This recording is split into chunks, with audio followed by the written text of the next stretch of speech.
Avant d'aborder notre troisième leçon, je voudrais rappeler à nos auditeurs qu'il existe un document d'accompagnement que l'on va vous montrer à nouveau et qu'on peut se procurer ce document de trois façons différentes. Soit en venant le chercher à la librairie du CNAM où on le trouvera au prix de 4,50. Soit en envoyant un chèque de 6 francs à l'ADETAM, compte courant postal 13 765 41 Paris, l'adresse de l'ADETAM étant l'adresse du conservatoire, c'est-à-dire 292 rue Saint-Martin, Paris. Enfin, on peut aussi se procurer pour le même prix ce fascicule dans les grandes librairies. Je voudrais également, avant de commencer cette leçon, remercier mademoiselle Anne Reverdy, qui s'occupe d'économie politique et qui a bien voulu venir parmi nous aujourd'hui. Je rappelle que dans les 2 dernières leçons, nous avions fait aussi peu de choses. Nous avions parlé des opérations sur les parties d'un ensemble et, étant donné 2 parties A et B de l'ensemble E, nous avions défini 3 opérations, l'opération d'intersection, l'opération d'union et enfin l'opération d'union exclusive, dite encore opération de différence symétrique, que nous avions représentée par delta. J'ai justement eu une petite difficulté à comprendre la différence entre l'opération d'union et l'opération d'union exclusive. Est-ce que vous pourriez nous préciser cette différence? Eh bien, je vais en effet reprendre, je crois que l'union exclusive était venue en fin de leçon, et je vais reprendre rapidement cette question de l'union et de l'union exclusive. Peut-être un simple dessin permettra de voir rapidement la nuance qui existe entre ces 2 notions. Voici 2 parties AB de l'ensemble E et je vais couvrir de hachures l'union de ces 2 parties. C'est-à-dire, l'union que nous avons ici, c'est l'ensemble des éléments de E qui appartiennent à l'une au moins des 2 parties A et B, sans que l'appartenance à l'une des parties exclue l'appartenance à l'autre. Tandis que précisément dans le cas de l'union exclusive, nous considérons les éléments de E qui appartiennent ou bien à une des parties ou bien à l'autre, mais l'appartenance à l'une des parties excluant l'appartenance à l'autre. C'est-à-dire qu'il va nous manquer ici les éléments qui appartiendraient à la fois aux 2 parties grand A et grand B. Ici, nous avons donc le dessin de cette union exclusive ou différence symétrique. On va monter un peu le tableau. Autrement dit, X appartiendra à l'union AB si et seulement si X appartient à A ou X appartient à B, mais sans que ces tout soit exclusif. Je l'appellerai le ou non exclusif. Tandis que ici, X appartiendra à la différence symétrique si X appartient à A ou bien, et alors exclusivement, X appartient à B. Autrement dit, La difficulté provient du fait que dans le langage courant, la conjonction « ou » a des significations différentes. J'ai eu la curiosité d'ouvrir le Littré à la conjonction « ou » et je me suis aperçu que le sens premier donné par le Littré à cette conjonction « ou » est le sens de l'alternative, c'est-à-dire de la différence symétrique. Je vais vous donner un exemple que j'ai pris dans le Littré, c'est tiré de Molière, Les femmes savantes. Voyez, est-ce madame, ou ma faute, ou la vôtre? Il est évident que là, il ne s'agit pas, n'est-ce pas, que ce soit notre faute commune. C'est ou bien moi, ou bien vous. C'est le premier sens donné par Littré, c'est le ou exclusif. Le deuxième sens, que nous avions indiqué en premier, le ou non exclusif, eh bien, j'en donnerai également l'exemple tiré du Littré, un exemple de La Fontaine. Le roi, l'âne ou moi, nous mourrons. Il me semble que le fait que nous ayons ce pluriel, nous mourrons, veut dire qu'effectivement, il n'y a pas d'exclusivité. On peut encore mieux voir la chose si on prend des ensembles finis. Pour E, je vais prendre l'ensemble composé donc des éléments A, B, C, D, E, F, tous distincts. Pour grand A, je vais aller prendre l'ensemble composé des éléments A, C, D. Pour B, l'ensemble composé des éléments B, C, D, F. Et nous allons faire l'union ou réunion de ces deux parties, A union B. Je vais y trouver l'élément A, l'élément B, l'élément C, l'élément D et l'élément F. Tandis que si je prends l'union exclusive ou différence symétrique, je ne trouverai dans cette partie que les éléments qui appartiennent à A mais sans appartenir à grand B et inversement, c'est-à-dire y figurera A, mais non pas C qui figure dans les deux, et non pas D non plus, B, par conséquent, et F. Évidemment, ce qui nous manque dans cette différence symétrique, c'est précisément les éléments de l'intersection A inter B, qui est composé donc de C et de D. Autrement dit encore, l'union de A et de B, c'est l'union de la différence symétrique et de l'intersection de A et de B. Pourriez-vous vous dire quelle est la signification des parenthèses, s'il vous plaît? Oui. En effet, ici, je me suis servi pour écrire cette égalité, et j'avais d'ailleurs, dans la dernière leçon, je m'étais également servi de parenthèses. Ici, nous voyons une parenthèse autour de A delta B, ici une parenthèse autour de A union B. Eh bien, ces parenthèses, on les emploie ici, dans ce calcul d'algèbre sur les parties des ensembles, exactement dans le même sens qu'on les emploie en arithmétique, n'est-ce pas, quand on fait des calculs. Je vais le montrer sur le deuxième tableau.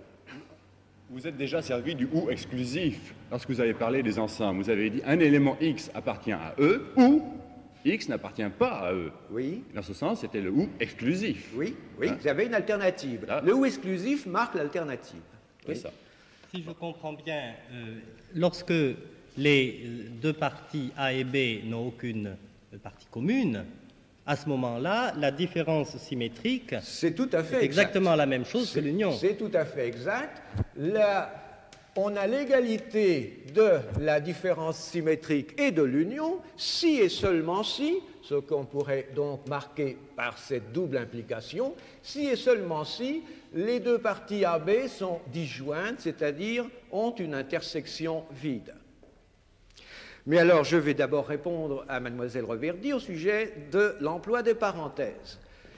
Si vous envisagez cet emploi, par exemple, dans un calcul tel que celui-ci, que signifient ces parenthèses mis autour de 3 plus 4 et de 5 plus 1? Cette première parenthèse signifie que vous devez prendre la somme de 3 et de 4, et vous devez prendre ici la somme de 5 et de 1. Autrement dit, vous devez effectuer les calculs qui sont dans les parenthèses. Et dans le fond, on pourrait dire que ces parenthèses sont effectuées justement en mettant dans des sacs les opérations à effectuer, mais comme ce n'était pas typographiquement très commode, alors on ne représente pas le rond tout entier. Ça nous donne nos parenthèses. Par conséquent, il s'agit de 7 multiplié par 6. Et lorsque j'ai écrit tout à l'heure, lorsqu'on écrit par exemple, je vais reprendre un autre exemple, A, union B, intersection 2, alors les parenthèses n'ont pas toujours une forme ronde, on peut aussi prendre des parenthèses carrées par exemple. Alors, ici je vais avoir C inter D, et puis union avec E. Toutes ces, mettons pas E parce que ça représente l'ensemble tout entier, mettons si vous voulez F. Bon. Eh bien, que signifient toutes ces parenthèses, dont quelques-unes sont les... Ici, vous avez une parenthèse à l'intérieur d'une autre parenthèse. Je n'ai qu'à compléter, comme on l'avait dit tout à l'heure, pour voir apparaître la façon de faire le calcul. Ça voudra dire, en commençant de la gauche vers la droite, que pour avoir la signification de tout ceci, pour faire mon calcul effectivement, il faudra d'abord que je calcule cette première parenthèse. Ensuite, j'aurai à prendre l'intersection avec tout ceci, mais il faudra donc qu'en second lieu, je calcule la parenthèse la plus intérieure, puis ensuite que je calcule cette parenthèse carrée, et enfin que je fasse l'opération sur les deux résultats obtenus. Évidemment, ça complique beaucoup l'écriture lorsque on est obligé de mettre ainsi des parenthèses.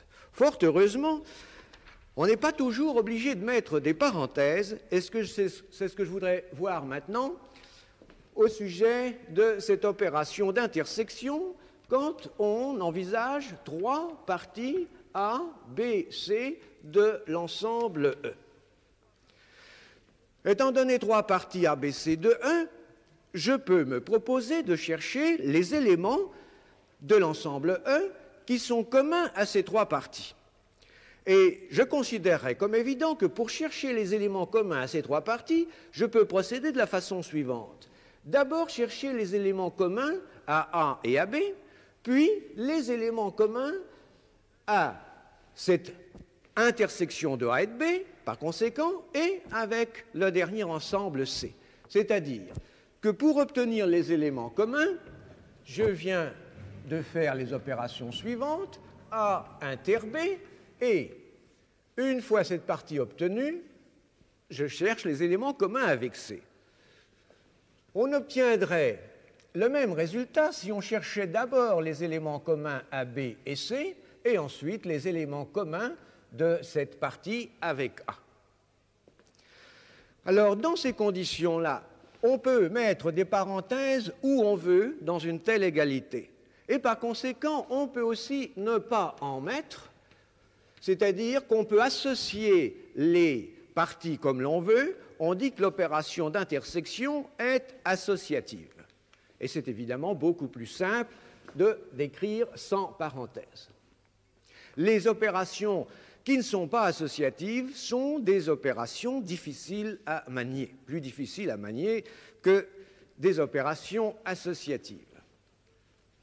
Lorsque nous verrons d'une façon générale la définition, les lois de composition, nous reviendrons sur cette question de l'associativité.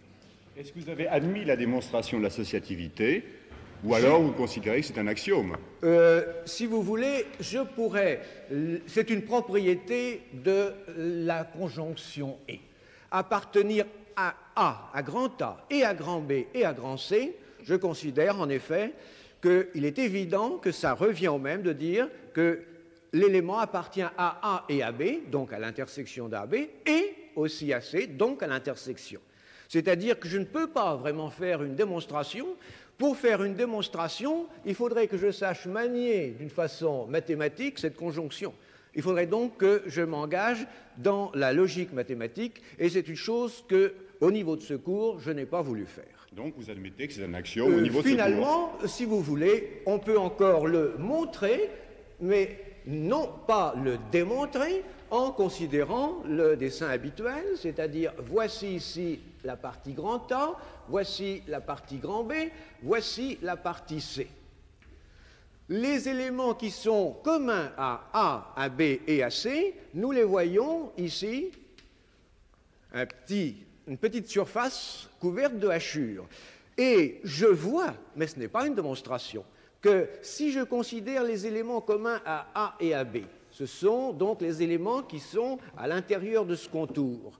En cherchant les éléments de cette partie commune A et AB, de A inter B, qui sont en même temps éléments de C, je retrouve, n'est-ce pas, les éléments communs aux trois parties. C'est-à-dire, je retrouve ce qui avait été initialement couvert de hachures. Mais ce n'est pas une démonstration. C'est une propriété de la conjonction et. À propos de la différence symétrique, pourquoi ce vocabulaire différence symétrique? On comprend très bien union, on comprend très bien intersection. Oui. Différence symétrique. Alors, le mot différence symétrique, pour représenter, pour dire cette opération qui s'appelait A delta B, je l'ai aussi appelée, n'est-ce pas, cette opération union exclusive. Seulement, il faut dire qu'union exclusive n'est pas un mot très utilisé. Le mot employé, c'est différence symétrique. Pourquoi différence symétrique? C'est parce que lorsque je cherche la différence symétrique, je cherche ou bien les éléments de A qui n'appartiennent pas à B. Par conséquent, je cherche l'intersection de A et du complément de B, ou bien qui appartiennent à B mais n'appartiennent pas à A, c'est-à-dire qui sont des éléments de l'intersection de B et du complément de A. Alors pourquoi différence symétrique? C'est parce qu'il y a également une chose, une notation que j'ai évitée. Au lieu de dire A inter complément de B, on écrit ceci A moins B, très fréquemment. Je l'ai évité pour ne pas trop donner de notation et parce que ce signe qui a l'air d'être un signe de soustraction, a des propriétés fort différentes de la soustraction, habituelle au sens habituel du mot. D'ailleurs, je n'ai pas non plus utilisé de signe d'addition, n'est-ce pas, comme signe d'opération sur les parties d'un ensemble. Alors, vous voyez pourquoi mon opération delta s'appelle la différence symétrique, c'est parce qu'on fait donc A moins B que l'on unit avec B moins A. Mais j'avais voulu éviter cette notation. Cette propriété d'associativité, nous allons reprendre un autre tableau et tout effacer, cette propriété d'associativité est vraie aussi pour justement mes deux autres opérations d'union et d'union exclusive ou différence symétrique. Là aussi, je ne vais pas faire la démonstration, mais considérer qu'il s'agit d'une évidence logique, d'ordre logique. À savoir que si je considère l'ensemble des éléments communs, l'ensemble des éléments qui appartiennent à au moins l'une des parties ABC, eh bien je peux obtenir cet ensemble en cherchant d'abord les éléments qui appartiennent au moins à deux parties, et en faisant l'union avec les éléments de la troisième partie. C'est-à-dire que A union B union C égale A union de B union C, et par conséquent, on représentera l'union de ces trois parties sans écrire de parenthèse.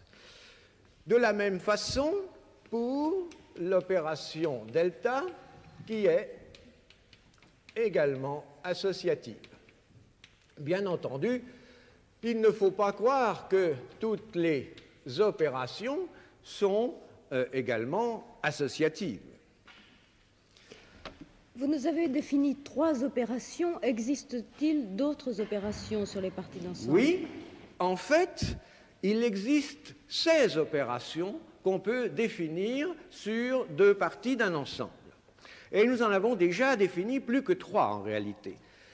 Si je reprends donc un couple de parties A, B de l'ensemble grand E, nous avons déjà vu qu'on pouvait envisager l'intersection de A et de B, les éléments de A qui n'appartenaient pas à B, ou bien les éléments de B qui n'appartenaient pas à A, ou bien encore les éléments qui n'appartenaient ni à A ni à B. On le voit ici, ni à A ni à B, chacune de ces opérations correspond en effet à une certaine conjonction logique. Eh bien, tout à l'heure, à l'instant, j'avais écrit ici, pour A intersection avec B bar, j'avais écrit A moins B, et ici, bien entendu, il s'agit de B moins A. J'ai donc au moins ces 4 opérations. Ces 4 opérations qui correspondent à un petit dessin qu'on avait déjà fait dans la dernière leçon. Voici A, voici B, voici en 1 la partie commune, en 2 nous avons les éléments de A qui n'appartiennent pas à B, en 3 nous avons les éléments de B qui n'appartiennent pas à A, et enfin en 4 nous avons les éléments de E qui n'appartiennent ni à A ni à B. Il est évident que je peux maintenant unir de telles parties. Je peux aussi prendre les complémentaires. Si je prends par exemple le complémentaire de ma partie 4, le complément donc du complément de A intersection complément de B, je vais avoir la réunion des parties 1, 2 et 3. La réunion des parties 1, 2, 3, qui est tout simplement l'union de A et de B. C'est ce qu'on avait vu la dernière fois sous le nom de loi de Morgan. Oui, pourriez-vous nous expliquer ce que signifie la grande barre? Oui. Est-ce que ce n'est pas très clair comme ça? Nous voyons ici une grande barre qui est au-dessus de toute cette expression. Ça veut dire, peut-être, ça serait plus clair en effet si on mettait ici une parenthèse. Nous voyons alors qu'il s'agit de prendre le complément de cette partie que nous avons marquée ici entre parenthèses et qui est obtenue par l'intersection des compléments de A et de B. Eh bien, je peux prendre de même les compléments de 3, de la partie 3, de la partie 2 et de la partie 1. Autrement dit, je vais aller obtenir 4 nouvelles parties, les complémentaires des précédentes. Je ne les écris pas toutes parce que je reviendrai plus tard sur tout ceci quand on parlera des algèbres de boules. Je vais simplement vous montrer aujourd'hui, très rapidement, qu'en fait, on peut définir ces opérations sur les parties. Il y a donc ces 4 premières, ça veut dire qu'à un couple AB, je peux par exemple faire correspondre cette différence A moins B, ou encore A inter B bar. Ou bien je peux faire correspondre au couple AB, par exemple, ceci, ou bien encore je peux faire correspondre l'union de 2 de ces parties. Ici, nous avons les parties 1, 2, 3, 4, ici, nous avons les unions de 3 de ces parties, c'est les complémentaires de ce que nous avons ici en 1, 2, 3, 4, ou bien nous avons alors l'union de 2 parties. Par exemple, l'union de 1 et de 2, c'est-à-dire de A inter B avec A inter B bar, c'est-à-dire tout simplement A.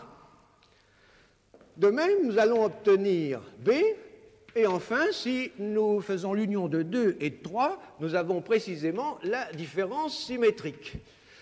Nous avons donc ici 1, 2, 3 opérations. Nous pouvons en prendre les compléments. Nous aurons A bar, nous aurons B bar, et nous aurons donc le complément de A delta bar. Ça nous fait en tout, jusqu'à maintenant, 4 et 4, 8 et puis 6. Et il en reste deux autres que je peux prendre en unissant les 4 parties 1, 2, 3, 4, s'il me donne l'ensemble E tout entier, ou alors le complémentaire, c'est-à-dire l'ensemble vide. Ainsi, à 2 parties A, B, je peux faire correspondre l'une de ces 16 parties qu'on peut définir comme on vient de le voir. Et je vous fais remarquer qu'on peut définir ces parties comme union de ces intersections. Pour ceux qui font de l'algèbre de Boole, c'est une sorte de décomposition canonique, n'est-ce pas, en union de parties qui sont disjointes. Les parties 1, 2, 3, 4 sont disjointes et qui sont obtenues à partir de A et B par des intersections. Vous venez de définir 16 opérations à partir de l'union, l'intersection, le complémentaire. Oui. Est-ce qu'il est nécessaire d'avoir l'union, l'intersection et le complémentaire pour définir ces 16 opérations? Voilà. En fait, je ne crois pas, parce que d'après le théorème de De Morgan que vous avez rappelé ici, Voilà. on définit l'union à partir Il de... est évident que l'étude algébrique complète de cet ensemble de parties sur lequel agissent 16 opérations c'est quelque chose qui n'est pas absolument évident et facile. En particulier, comme on vient de nous le rappeler, ici est définie une opération d'union à partir de complémentaires et d'intersections. C'est-à-dire que ces 16 opérations, elles peuvent se définir les unes certainement à partir des autres. Il y a en particulier une opération, c'est justement cette différence A moins B, dont on montre qu'à partir de cette unique opération, on peut obtenir toutes les autres. Il en est de même, bien entendu, pour le complément de cette opération. Pour l'opération qui représente, par conséquent, union 1, 3, 4, le complément de cette partie 2. Alors ça, je ne voudrais pas trop m'attarder là-dessus. C'est vraiment du calcul algébrique sur les parties d'un ensemble qu'on retrouvera au moment où on parlera des algèbres de Boole.